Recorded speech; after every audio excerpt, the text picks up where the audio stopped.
Good afternoon, everyone. Thank you for joining today's webinar on building a diverse and inclusive insurance workforce. My name is Mark Russell. I am CEO of Ohio Mutual Insurance Group and chair of the Insurance Industry Resource Council.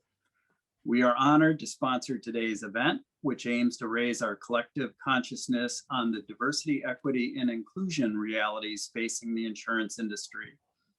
Our hope is that wherever you work in the industry, whether it's in HR, underwriting, customer service, or the C-suite, you can walk away from today's event with some helpful strategies on how you can promote diversity and inclusion within your organization. We have approximately 150 people attending today's event, and although you can't see each other, we encourage you to connect with one another using the chat feature on Zoom. Feel free to drop a line in the chat box by introducing yourself and your organization you represent. Don't be afraid to post your questions and comments throughout the presentation. Now, I have the privilege of introducing today's speaker. Dr. Leroy Nunery II is the principal and founder of PlūsUltré, a management consulting company. He is the co-author of The Journey of African American Insurance Professionals, Past, Present, and Future, which was a study published in 2018 that has received national acclaim and become a baseline for discussion with insurance professionals on issues of talent development, diversity, equity, and inclusion. Dr. Nunery, thank you for joining us today, and please take it away. Great, thank you, Mark. It's good to be with you, with our panelists today, Priscilla, Hammond, and Ralph Smithers. I want to thank and Lindsey Santana. Let me also thank John Griffith and Andrea Lewis for all of their preparation. They've been fastidious, they've been accurate, they've been on point. So we are here because of all of the work, Mark, that the organization is doing and that your colleagues are doing.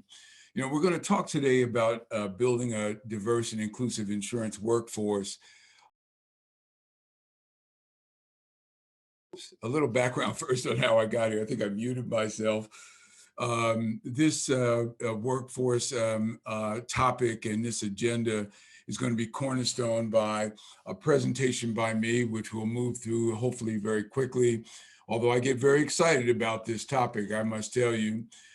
Priscilla, Hammond, and Ralph Smithers, as you see, are going to do a brief introduction of themselves later, but they are our panelists, kind of our corporate experts with deep experience and lived experience in this space. And then Lindsey Santana is also going to talk about her experience as an individual contributor. And all three of them and me, hopefully, will be able to answer your questions as they come in. Just a little background on my personal journey. I'm not an insurance professional. I say that, I guess, with some pride and maybe a little sheepishness, but I came into the professional life, if you will, as a banker, joining in 1979, now 42 years ago, the Northern Trust Company in Chicago, and spent 16 years in corporate finance, capital markets work, corporate banking. I've also taken some other interesting routes. My background is fairly eclectic. So I've worked in the K-12 space, ultimately becoming acting superintendent for the school district of Philadelphia and running charter schools all over the country. I've worked in higher education, the University of Pennsylvania as Vice President of Business Services. And then I also taught at Penn and Keller Graduate School. And then one of the interesting sidelines has been working at the National Basketball Association right after the Dream Team won in Barcelona. If you remember, Magic and Michael and Larry Bird and Charles Barkley won the gold 1992. David Stern realized that he could diversify the league and grow it globally. So I came in that May of '93 and was the league's first vice president of human and information resources. Probably learned more there than any other time in my career. I've worked with large organizations like the Black MBA Association. I've had extensive governance experience, as you see there. But the thing I'm most proud of is that I'm a multi-generational entrepreneur. The bottom left there, you see a fellow in black and white sitting on a porch. That's my granddad, my paternal grandfather, Jesse Henry Nunery, born just about 30 years after the end of the Civil War. Died in 1967. He was living with us in North Jersey. And the porch he's sitting on is the one that he built. He built the house that he lived in. He lived in Norwood, Virginia, in the middle of the state, Nelson County. Norwood, Virginia has one stop sign. There are no street lights. There are no stoplights. The population is maybe about 500 people, if that. But the reason I point him out is that just like many other African Americans and others who've come to this country as immigrants, we've had to strive for something and be something and make ourselves into something. He did that as a farmer, a sharecropper, a chef, and a craftsman. His last child, the 12th child, is my father, Clarence Leroy David Nunery, born 1934. And you may see on his left ear there a little scarring. Well, in 1969, my freshman year in high school, he was in a fire, in an explosion. Fumes from a solvent ignited with a pilot light under a boiler. It blew up. There were 5 men on this detail. 2 of them died instantaneously. 3 survived, including my father. But about 40% of his body was burned. All of his left side, his arms, his legs. And if you've ever been in a burn unit or around somebody who's had that awful experience, you know the smell, the pain that they go through with skin grafts and everything else.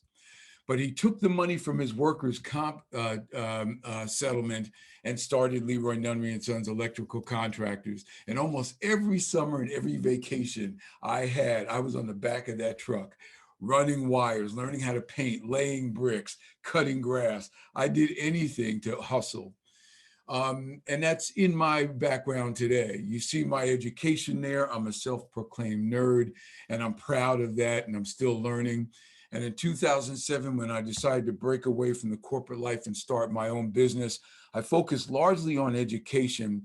But in 2017, got this opportunity to author this study called The Journey of African American Insurance Professionals that was commissioned by Marsh and sponsored by NAIA, the National African American Insurance Association. We did a lot of primary research, surveys, and interviews. And in fact, Priscilla Hammond was a board member, and I interviewed Priscilla, and she was phenomenal, gave me a lot of insight on her work at Grange, but also before that. We conducted focus groups.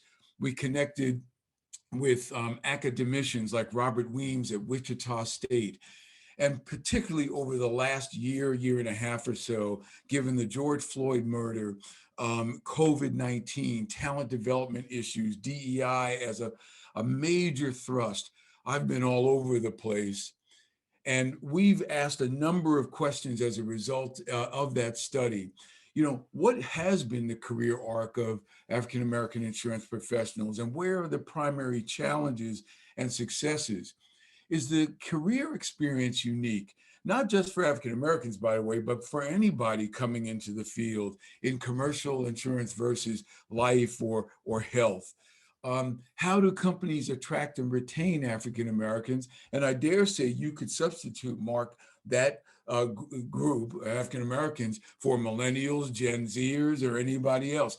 How do insurance companies begin, and through efforts like Insuring Ohio Futures, trying to make sure that insurance becomes something that is appealing? Other questions we asked you see there, but particularly I want to take your eye to the bottom. What steps can individuals take to enhance their career opportunities?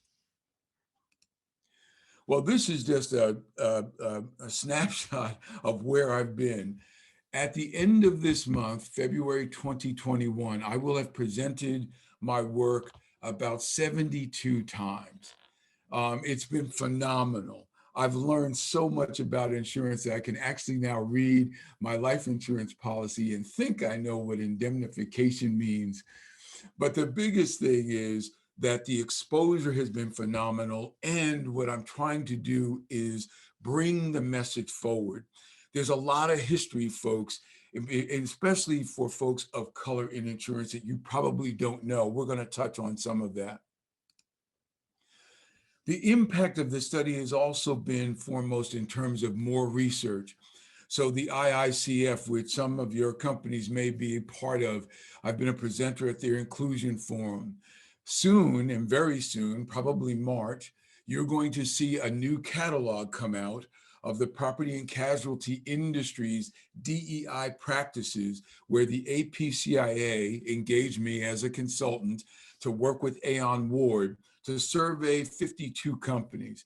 And we found out some very interesting trends and patterns, which will set a baseline for the insurance sector, at least property and casualty, on diversity, equity, inclusion. I'm a non-resident scholar with the triple I. I work with the big I. And interestingly, you see next to that, the Independent Insurance Agents of Illinois. We just did a survey of 32 insurance agencies throughout the state, examining how they are adapting to insurance and, to diversity, equity, inclusion in insurance. And here's what's so very interesting. Of the folks who responded, most of them are in the 55-year age range and older. Most of them have been in the business for over 20 years, probably no surprise. Most of them are male. Most of them are white male. And then when you ask, how did you get into the business? It wasn't through education, folks. It wasn't through recruitment, recruiter. It wasn't through an ad placement. It was through a family connection. So when Insuring Ohio Futures builds out its network, its outreach, you've got to remember that personalizing that approach, connecting to those young people is absolutely essential if you want to draw in new talent. And then last but not least is Million Women Mentors Women in Insurance Initiative, where I'm the senior diversity consultant, and we're doing a lot of work there, connecting individuals, particularly young women, of course, to insurance as a STEM field: science, technology, engineering, and math. So the study has taken me to places that I didn't even know existed, but I'm really glad I'm there. You know, insurance can sometimes be viewed as bland, but actually it's got a life. It's a vibrant thing. You may have seen or read or witnessed the play, A Raisin in the Sun, written by this young woman on the far left, Lorraine Hansberry. In 1959, at 29 years old, she writes this play. It goes on Broadway. And she is the first African-American woman and one of only 5 at that time to win the New York Drama Critics Circle Award for Best Play. This play has been duplicated, replicated, I don't know how many times, translated into, I believe, 35 languages. And in fact, a very recent rendition of it was done. You look at the bottom right, when you see Sean Puffy Combs and Audra McDonald and Felicia Rashad, you know her from The Cosby Show, and Sanaa Lathan. This is how far this play from over 50 years ago has traveled. It's still current. Well, why do I bring this up? Well, you see in that center photo, Lena Younger, played by Claudia McNeil, holding a piece of paper. That is a check, a $10,000 check, the proceeds from a life insurance policy that her husband bought.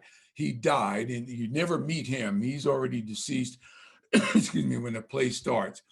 But she's holding up this check to say, wow, look at what my big Walter did. He cared for his family, creating intergenerational wealth. Her family, immediate family, is around her, from Sidney Poitier, who you probably all know from the movies, to Ruby Dee, who plays Ruth Younger, married, if you know, to Ossie Davis, 2 powerhouse actors, to Beneatha Younger, who is actually in between Sidney and Ruby Dee as the younger sister, wanting to go off to college. And then there's a fellow by the name of Glenn Turman. If you know anything at all about film, Glenn Turman as a young man plays in the movie version of this play. Well, why do I bring this up? Insurance is the invisible actor that activates everything, this drama. And if you look at the very top right of this slide, you see this dramatic action. You know, Sidney and Walter Lee Younger is at the throat of his sister. She wants to go off to college and become a right-arm revolutionary in the 60s. He wants to take the proceeds and go off and become an entrepreneur. But what mama wants to do is buy a house, get them out of the slums of Chicago, the tenements of Chicago, and move to a place called Oak Park. Well, if you know anything about Chicago at the time, Oak Park was under a restrictive covenant. Look at the top left picture. We want white tenants in our white community. That was a sign, a real sign, with American flags posted on each end that essentially restricted African Americans from moving into those areas. And if you look at the bottom left, you see some of the poor housing conditions that people were experiencing. This is in the 40s and 50s, part of the Great Migration that Isabel Wilkerson wrote about in terms of the warmth of other suns, and that we all know about. Look, my family, I told you my father was born in Norwood, Virginia, in this little town, but he and his brothers and sisters moved north for better opportunity. And the reason why I bring this up is that fiction actually imitates life. The real story behind A Raisin in the Sun wasn't the fiction that Hansberry created, but it was because her family was forbidden to move in to Oak Park. Her father takes the case to court. It moves up through the court system to get to the US Supreme Court, and it is argued as the case called Hansberry versus Lee. And it is won by the Hansberry family. And you see the Chicago Defender, a Black-owned newspaper, in 1940 declaring the victory. Hansberry decision opened 500 new homes to race. So the reason why she wrote about this wasn't because she was just interested in tantalizing people. It was real to her. Her family was affected by the fact that there was racial bias, discrimination, there were restrictive covenants, there was redlining. But here's another interesting twist, folks. You see the bottom right? The tall fellow bespectacled in the vest and the pocket square? His name is Earl B. Dickerson, and he was an attorney. He was the lawyer for the Hansberry family, argued the case in the Supreme Court.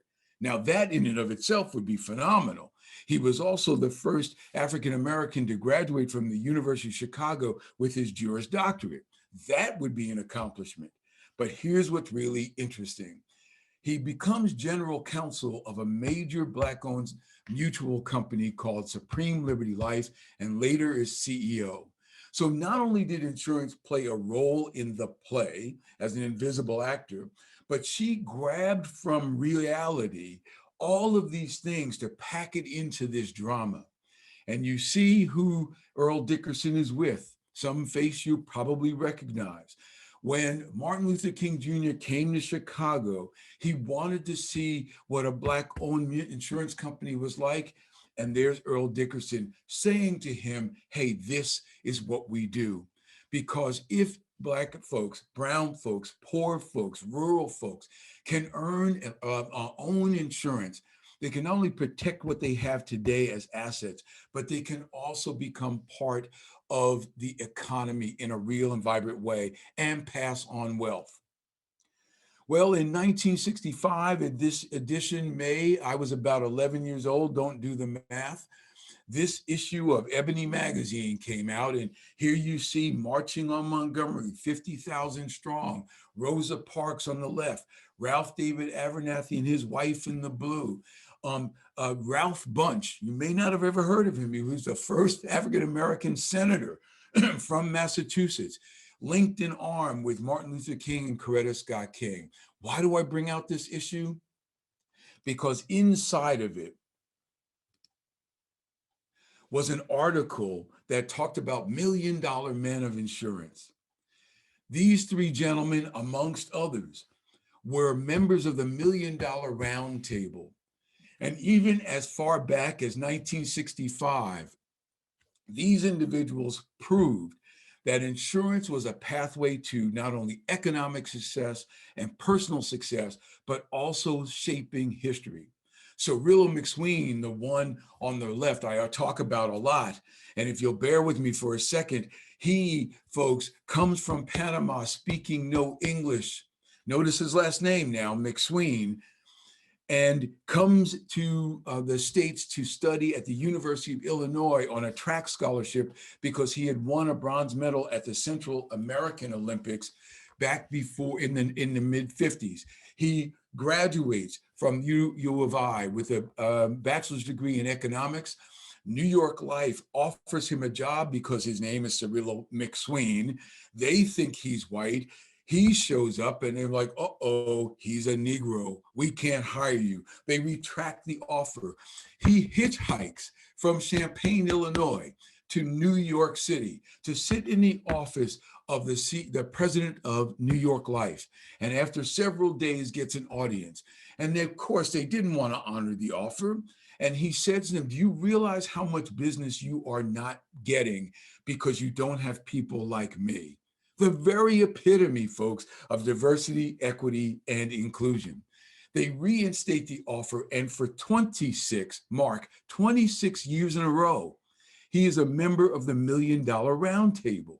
Mark, if you had somebody on your squad who was a 26-year a member of the MDRT, you'd celebrate him. You'd never want to lose him. Each one of these individuals pictured, Theodore Tillman, Langford Spraggins, the guy on the far right, Dan Smythe, standing next to one of the senior most African Americans in insurance at the time, Lee Chapman and Hillary Holloway, all represented the possibilities that insurance offered, but also were real. They weren't imaginary, they weren't fiction. So I tell this story all the time because when we talk about diversity and inclusion, I actually say, you know what, we're being included in a story that already was written. In my study, we talk a lot about perceptions and realities. And you see this quote, we don't really see things as they are. We see things as we are. What many of the folks like Priscilla and others said to us was there's limited access to opportunity, inadequate compensation, promotion, and evaluations. The pipelines are inefficient, and this is what Insuring Ohio Futures is trying to solve for. There is inadequate mentorship. There is a lot of unconscious bias, and I know some companies are trying to tackle that, but it still exists. Attitudes that block acculturation and visibility are present, and particularly now, folks, because technology means we're all sitting at our homes, maybe comfortably, hopefully with the power on, given what's just happened recently, but you can't connect with your colleagues in the same way that you used to. And the networks are not fully developed. And this is borne out not only by the Journey study from 2018. You see on the left side there, the 6 topmost barriers or gateways to entry, exposure, networks, experience being the top 3. But just very recently, Marsh commissioned a study by LIA, the Latin American Insurance Agents Association, to do something very similar. And you look at their topmost barriers: lack of exposure, lack of education, lack of experience. So if Insuring Ohio Futures can do anything, if it tackles those top 3 or 4, experience, networks, education, exposure, it will have cornered the market. And Mark, I've not found any other statewide program like yours. So this says that if you do this, and I'm a big admirer of John Kasich's, I think this is groundbreaking and needs to accelerate. So here's where we are. When you start to ask, as Andrew Toe did in Business Insurance, is there systemic racism, especially after everything that happened last year? Most respondents are evenly split. Some say yes, you see that bar, all respondents, 39% say yes, 39% say no, 22% I'm not sure. Amongst those who were white who responded to the survey, 45% said no, there is not. But look at those who are Black, Hispanic, and Asian, completely the opposite, if not more so. Is there systemic racism when they ask males or females? Why would women feel that there is more systemic racism than men do? Interesting question. We'll ask our panelists. Look at age groupings, millennials, Gen Xers, baby boomers like myself. Baby boomers say only 34% that there's systemic racism, but millennials feel it far more prevalent. Size of company matters here, right? The larger the company, the greater the feeling that the racism is there. And if you're on the sell side, you feel it more than on the buy side. And I experienced that as a banker. My money was as green as anybody else's. I had a blue pinstripe suit on, a white shirt, a rep tie, shoes were polished. Why didn't I get the same deal or get to sell the same deal as somebody else? Is it because somebody felt, I get your idea, but I'm going to go with the other guy? And I think sometimes systemic racism may never be explicit. It will always be implicit, but we've got to tackle that. So here's kind of where we're winding up. I've been able to go to a lot of different places.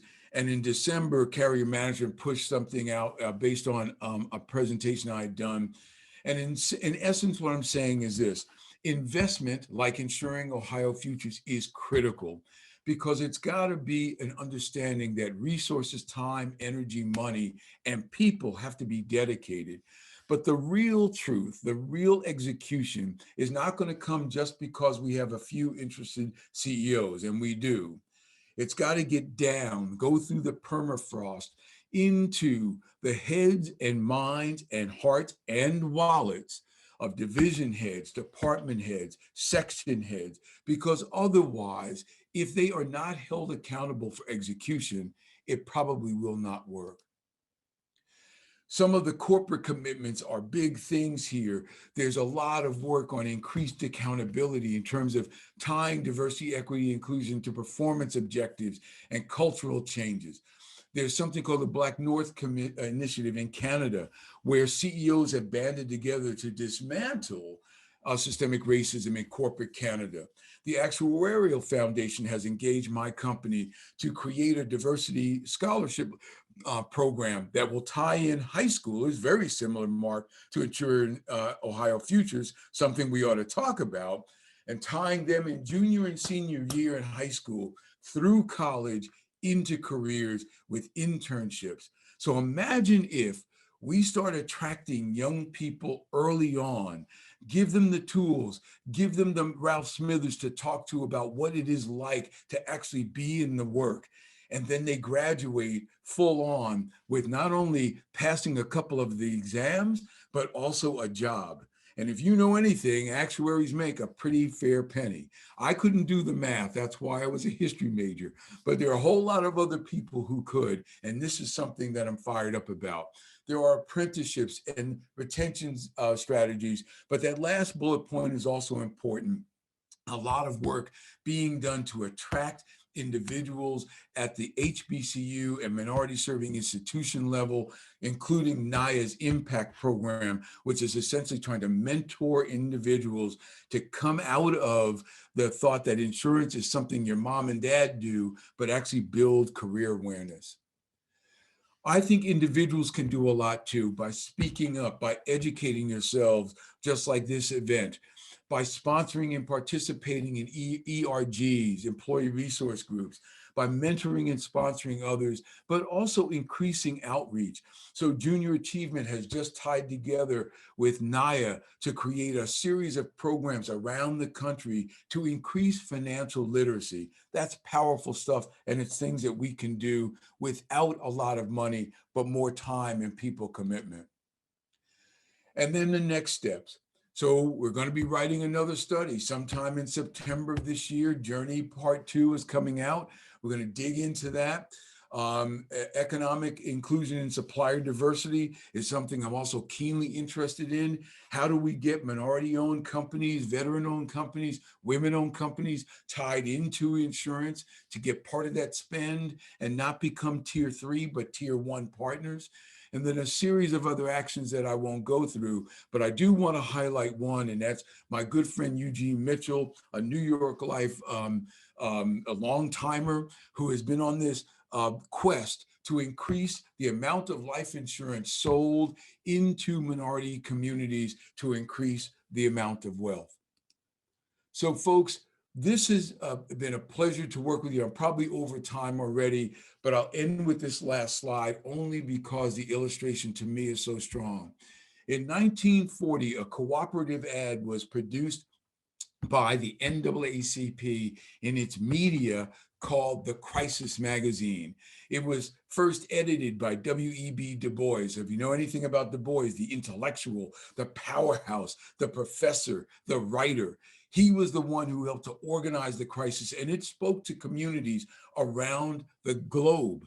But in this one particular edition and several others was this cooperative ad. You see these mutual life companies, some of the 50 that were around in the 1930s, insure with Negro companies because they provide security for loved ones, jobs for trained Negroes, and economic power. These companies weren't fly-by-night. They were real. They were national. They reached so far that they had insurance in force in 1940. Remember, just about 80 years after the Civil War and after Reconstruction, to $304 million.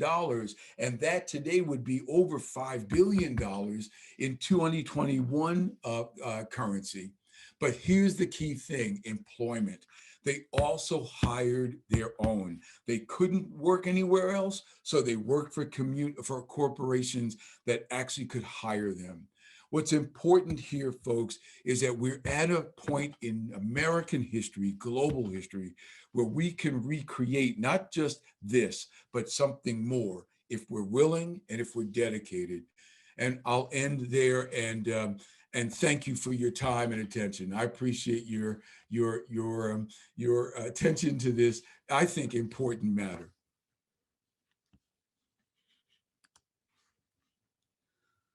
So I think my job next is to share not just that presentation, but to introduce Priscilla Hammonds first. Now I turned from speaker into moderator. I think I have that right, Mark, right? All right, excellent. Priscilla, you and I met some time ago. I deeply admire your work. Tell us a little bit about yourself, and then tell us a bit about your reactions to the presentation, to the content. Sure. Thank you very much, Dr. Nunery. You did an outstanding job of, providing that historical view of the insurance industry, specifically from an African-American perspective. So for those of you that don't know me, I'm just a Midwest girl born here in Central Ohio. I've been in the insurance industry for over 30 years, worked for some major carriers. In my current role as Assistant Vice President of Diversity and Inclusion and Community Relations with Grange Insurance. I've been with the company 5.5, almost 6 years. My reaction to your presentation is, again, just extremely grateful, that you have taken the time to capture this information and put it into a story that combines history, entertainment, and how that entertainment factor was taken from, fiction and turned into, reality. So I'm speechless. I saw some comments from those on chat, and your presentation was powerful. In terms of the study that you did, obviously you interviewed me. I can relate, to a lot of the challenges, but I also relate to things that I needed to do as an individual to help, advance my career. And one main thing around that is finding my voice and using it. Gotcha. And so with that, I was very fortunate to have leaders who, recognized that I had a voice, I had some skill sets, that were of value. So I'll just stop with, again, as an individual, finding my voice and using it. But from a leader perspective, being very intentional, yes, to connect and really listen to associates, and specifically, associates of color, to gain an understanding that many times and in many situations, the experience of a person of color in this industry or any other industry is different. And so as a leader, recognize that you have the power and authority to make decisions that will open up the runway for everyone, right? And not just some. So I'll stop there. Oh, that's so good. And Ralph Smithers, we're going to come to you. You are AVP of Diversity and Community Relations for Encova Insurance. And I remember you and Mark, right before everyone came on, you were talking about your common connections, that familiarity with individuals. So tell us a bit about yourself, but also respond to this question. You know, what was your impression, not just of the presentation, but how did that personal connection matter? Why does it matter so much in terms of building out the numbers and the impact of those who are that we're talking to? Yeah, well, thank you. Let me do a quick introduction first, and then I'll try to address your question. So I'm Ralph Smithers. I actually have the same job title as Priscilla does at Encova Insurance. And I actually, kind of like most of us, fell into the insurance industry by accident. But in my case, it happened when I was 19 years old. So I have been working in the insurance industry. I know everyone's got their calculator now to figure out how old I am, but it was 35 years ago. It would have been 35 years ago this past August. And I just really enjoyed the experience. And I was in a position in school at Ohio State where I really wasn't sure what I wanted to do. And that seemed to provide a runway for me. Just getting back to your presentation, and even more specifically the study, I just can't urge everyone who's watching enough to get a hold of that study. It's a Journal of African American Insurance Professionals study, and it was written in 2018. And I didn't get a chance to participate in that, but when I read it, I was blown away. That every piece of that just aligned with my own experience and observations. I didn't see a single thing that was out of place. And even though I've been with our company Encova, who used to be motorist insurance going back 30 years now, I've actually worked for 4 different companies in my career. So I've had a chance to see this from a couple of different perspectives. So I would urge everyone to read that study. There's not a single item that's out of place. Now, as far as like additional reaction, one regret that I have, and this isn't anything to do with your presentation, but I wish that the pictures that you shared were in color all the way across the board instead of black and white, because I think that might lead people to believe that all of that stuff is ancient history, whereas it's not. When you were talking about redlining and things of that nature, a lot of folks will read that the Fair Housing Act was passed in 1968, but it wasn't enforced until 1970. So how does that affect me? Well, my parents bought their first house when I was 2 years old in 1968, and they could not buy the list of houses that they really wanted. So that ended up having an impact on my education, where I went to school, and a whole host of things. So I really want to stress to everyone that what you just heard is very, very much recent history, and don't feel disconnected from it. Just one other comment, just kind of reflecting on, what Priscilla said about, okay, what is our calling? What is our mission? There are times where you're exhausted. You're like, oh boy, I don't know if I can do this. I don't know if I'm up to it. I might have something difficult or challenging that I need to bring out. And I'm like, wow, I'm just not up to it.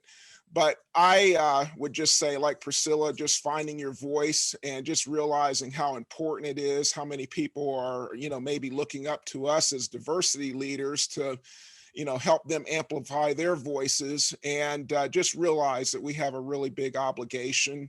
And that, if we want to make this better, we've got to, put ourselves in those places and go into the uncomfortable spaces if needed. I love what you said, Ralph. And again, for all of us, any of us, I don't care what you look like, I don't care how tall you are or how much weight you carry, the personal experience here. Think about this. I bet you if I could see everybody, and I asked, and I usually do, how many of you knew you were going to be in insurance when you were in high school? And if I asked Mark, 100 people, maybe 2 hands go up.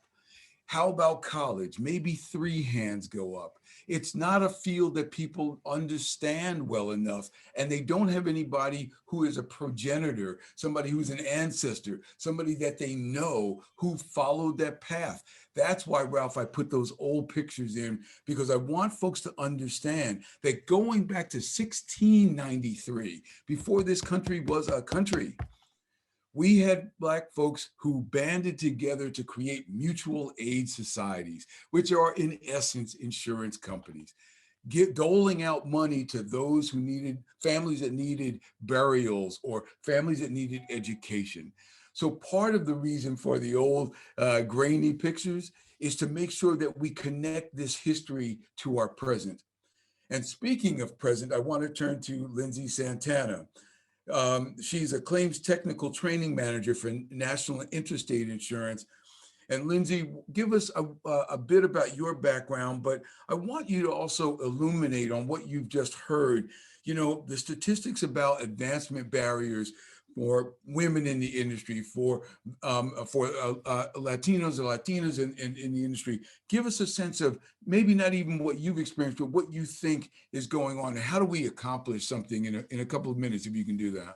Sure. Hi, everybody. So Lindsey Santana, Technical Training Manager for National Interstate Insurance Claims Department. And like most of you know, I didn't see insurance as being my profession growing up. I didn't have that aspiration. A little bit about my background. I come from a large family, grew up in the Cleveland area. My dad worked 3 jobs while I was growing up. He really helped to encourage the strong work ethic that I have. And it's been a great model of hard work for me. And I was the first one in our family to attend and graduate from college. So I earned my bachelor's degree in criminal justice and psychology from Baldwin-Wallace, which is a small private school up in Northeast Ohio. Some of you might be familiar. I was fortunate enough to earn a multicultural scholarship that was, without that, I don't know that I would have been able to go to a private school. So I did want to point that out. That was definitely a privilege. And I did have to take out some student loans. Not going to go down that path because that's a whole nother conversation that I'm sure a lot of you are familiar with. But needless to say, when I graduated, I was ready to jump right into the workforce because I had loans I had to pay. So wasn't sure what I wanted to do. I did, as Dr. Nunery, you pointed out, and everybody here, I relied on my family and just kind of networking. And an uncle of mine had a contact at National Interstate and just kind of turned me on to the insurance industry. And I started out National Interstate back in 2005. And I kind of hit the ground running in claims and have enjoyed that ever since. I did leave the company for a while, traveled around the country.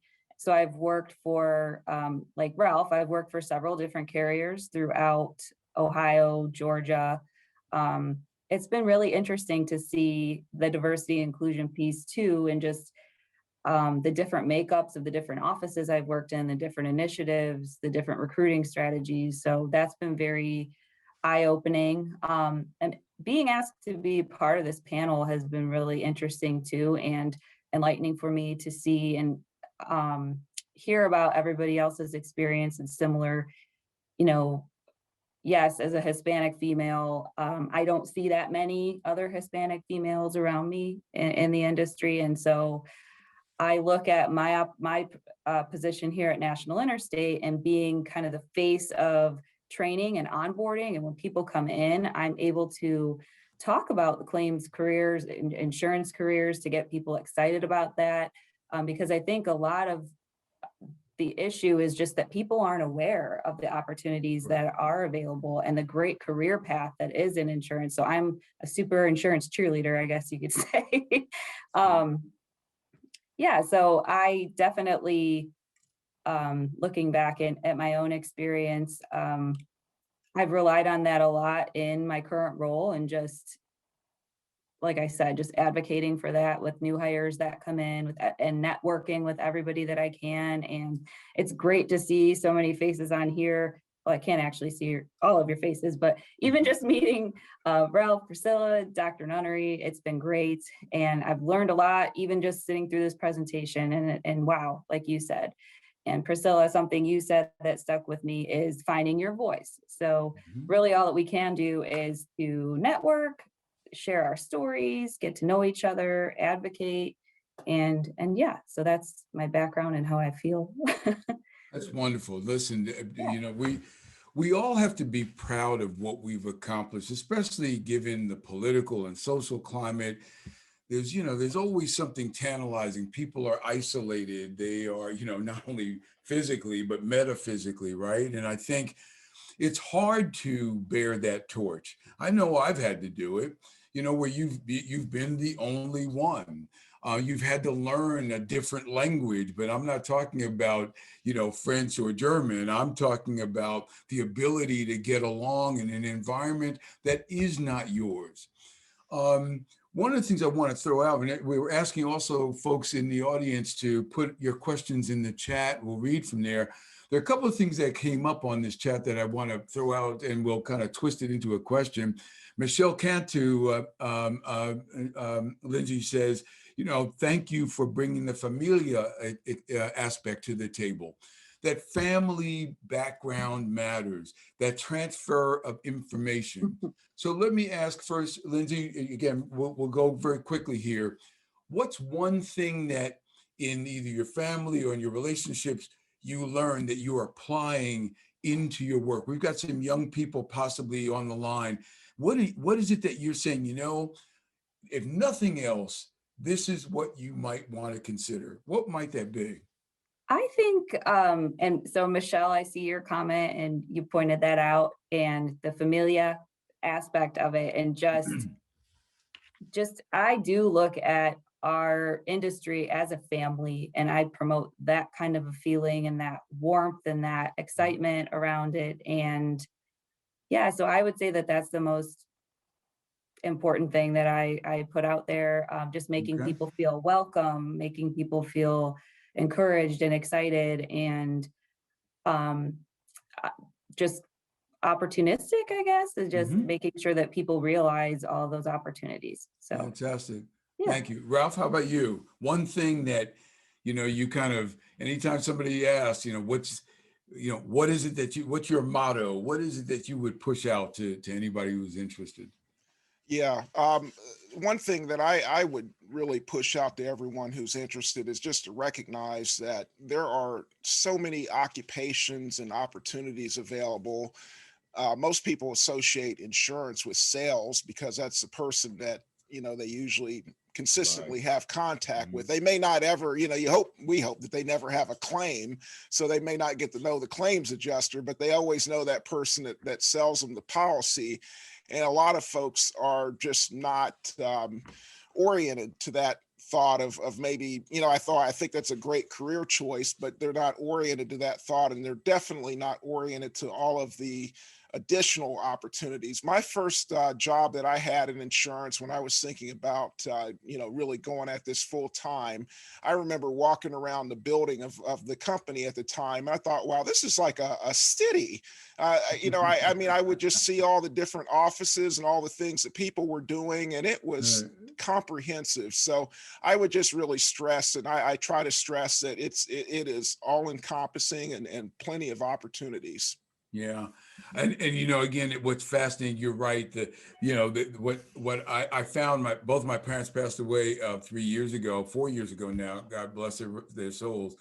And one of the things going through my father's stuff was finding insurance policies, now all lapsed, that he and his brothers and sisters bought to insure their lives so that their mother would have some proceeds if something happened. As they moved north, they wanted to make sure that Callie would have something to take care of her.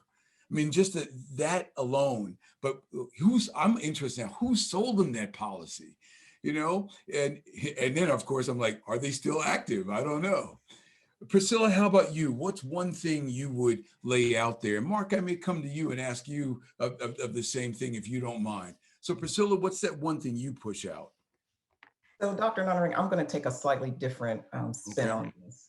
I want to speak to being a leader. So as a DEI leader, oftentimes there's this perception that a DEI leader has to be a person of color, right? And so what I wanted to share was the fact that as a DEI leader, I know that my role is to be an advocate for all, not just some. And so the reason why I'm saying that is because as I think about the leaders on this call, if I think about those who own insurance agencies, et cetera, if you're leading anything, that's the mindset that you need to have as a 21st century leader, that you are in this to help all and not just some. And obviously that all includes women, men, Hispanics, African Americans, baby boomers, Gen Zers, millennials. So again, that's my message, is that as a leader in this industry, we need you to be an advocate and again, create that runway for all and not just some. So, love it. Mark, again, I'd love to pull you in, if you don't mind, to that same issue, but there's a question from Chad Combs here. Helping others find their voice. Oh, he said, but like anything else, clarity is a key to execution. What are your thoughts on the best ways to get started in making a difference? Now, I recall, before you respond, our conversation, because we were introduced by a mutual friend and colleague, Margaret Milkent, and we had a great conversation as I remember it. And you just impressed me without having met you as somebody who understood why we should be doing this. So how do you make a difference? How does that happen? So if you could answer both questions in your response, that'd be great. Well, thank you. And I've always tried to keep things simple. And our mission with the Insurance Industry Resource Council and Insuring Ohio Futures is really, getting that awareness piece out into, the high schools, into the colleges, universities, and really stressing the opportunity in our industry and how we serve the public, how we're there for the public at most critical moments, in their lifetimes. And just really enriching that network and explaining, and it's similar to what Ralph shared with you, there are so many opportunities within our industry, and our industry, I think, is pretty unique because it's pretty collegial in terms we work together to solve issues.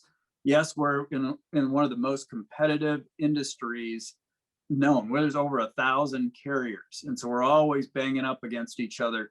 But when there's an issue like this, whether it's diversity and inclusion, whether it's fighting fraud or something like that, we come together and put our heads together and try to solve issues. And that's what Insuring Ohio Futures is all about. And so it's stressing the opportunity and getting in that awareness, again, in high school, in early stages of students' collegiate careers, those kind of things. So yeah, I think, it's funny, again, in the Journey study, what we found, and again, Priscilla may recall this, that about 75%, I think my percentage may be off by 1 or 2 points, but about 75% of the people that we surveyed have been in the industry at least 10 years and stayed in the industry. So once you come into this industry that you don't know anything about, you tend to stay. You get those designations, you build on your career. Now, you may move from company to company, like the 3 of our panelists have, but you stay in it because you find that it is deep, it's wide, and it's always changing. Who knew anything about cyber risk 5 years ago? Predictive analytics. I mean, this is the kind of climate change is going to change the way you underwrite. I want to give a shout out here, folks, to Central State University. The Marauders are in the house.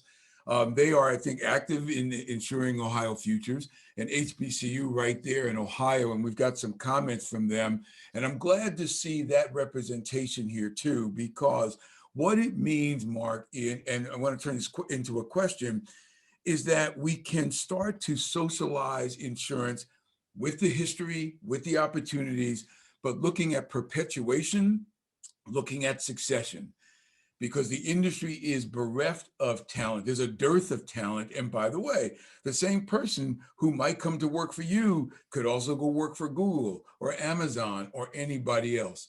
So who would like to address that question of how do we promote this industry and deepen the talent pool and widen the talent pipeline? Any one of you can respond if you will. Dr. Nunery, if you don't mind, go ahead, Priscilla. Yeah, Priscilla, you go, and then ahead. I'll turn to Ralph, and then Sure. we'll come around. Thank Yeah. you. So, a way to help broaden exposure is by doing some of the things already mentioned, getting into the high schools, working with colleges, especially, HBCUs, historically Black colleges and universities. I'll even add, connecting with the fraternities and sororities Yes. that are, connected to HBCUs. I know and Gamma Iota, right? That's a kind of like a fraternity. Why not make a connection, right? Because those in fraternities and sororities understand that networking and that Right. connection and that commitment piece.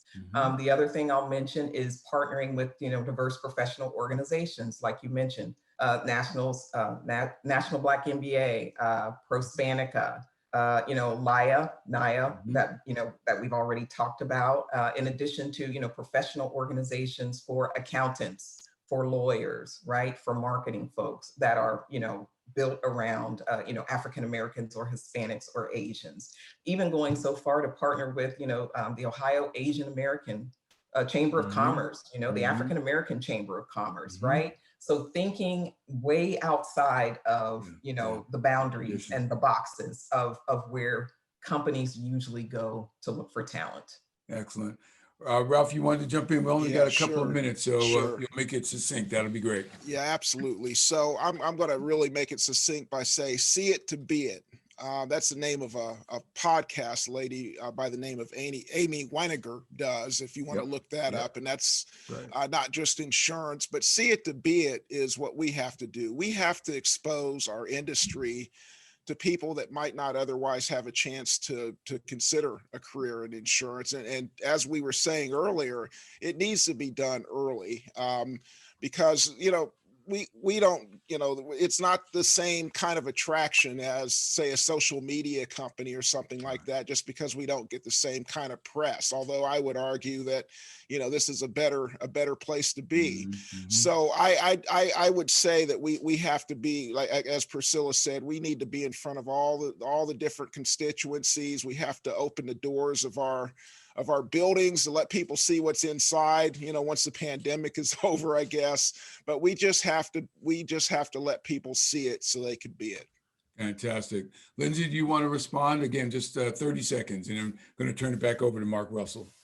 I think, Priscilla, you talked about the big picture. I would talk about kind of even baby steps too, just for yourselves in finding a mentor, finding someone, whether it's a leader that you identify with or somebody that has a similar background to you, and fostering that relationship too is going to be super important. And then growing from there. So I know our company, we've got a small group in claims that's starting a diversity and inclusion group within claims. Shout out to Derek Russell. I see you on this call too. So thanks for that. And the smaller group will turn into something much bigger. And I have no doubt about that. So. Well, you all are now part of my network. I am part of yours. This is phenomenal. There have been some shout outs about Project Invest, which the Big I has as a free program. There are a lot of ideas here. And Mark, I'm going to turn it back over to you. I think this is an opportunity for us that we can all profit from in the greater sense of that word. So, Mr. Russell, it's your turn to close us out. All right. Well, thank you, Dr. Nunery. Wonderful presentation and discussion. And many thanks also to Priscilla, Ralph, and Lindsey for your willingness to share your perspectives and your experience on this important topic. I've learned a lot, and I hope everyone listening has gained some insights to take away from this conversation and to take back to their companies. We will be sending out a survey to all of you. And so we'd like everyone to fill that out. Please know, here's my commercial here, the IIRC is committed to examining and improving our programs and to engage in a more diverse audience. So if you're interested in getting involved in our efforts, please reach out to us at Insuring Ohio Futures at paulworth.com. So that's Insuring Ohio Futures at paulworth.com. Thank you everyone for joining us and have a great day. We will see you Thank you. soon. Take care. Bye-bye.